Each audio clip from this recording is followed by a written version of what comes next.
ডাকসু যারা এসেছেন আমি তাদের কাছে আশা করব এবং আমি মনে করি সেই নিঃশঙ্ক বিশ্ববিদ্যালয় তারা গড়ে তুলবে। আওয়ামী লীগের আমলে আমরা মানে ইউনিভার্সিটির ভিতর দিয়ে গেলে পরেও তিনটে ক্লাসটা তুলে ধরতাম যে কোনো ছাত্রলীগ দেখে ফেললো কিনা, কারণ আমি পার্টির পক্ষ থেকে প্রেস ব্রিফিং করি, কথাবার্তা বলি, আমাকে অ্যাটাক করে কিনা, একটা ভয়, একটা আতঙ্ক, একটা শঙ্কা, এটা নিয়ে আমাকে ক্যাম্পাসের মধ্যে দিয়ে বা আমাদের মতো অনেক লোককে যেতে হতো, যখন কোনো উপায় থাকতো না, ক্যাম্পাসের ভিতর দিয়ে যেতেই হবে।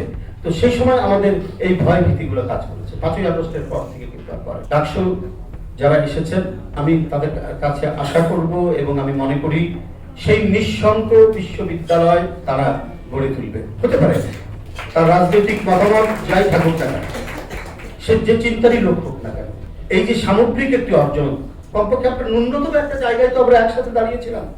গণতন্ত্র ফেরত চায়, যেটা শেখ হাসিনা তালা বন্ধ করে দিয়েছিলেন, সেই অর্গল ভেঙে গণতন্ত্রের কিছুটা মুক্ত বাতাস আমরা পাচ্ছি। হ্যাঁ, ওপেন ডিসকাশন হবে, আমি আপনার বিরুদ্ধে বলবো, আপনি আমার বিরুদ্ধে বলবেন, তারপর আমরা চা খাবো একই টেবিলে।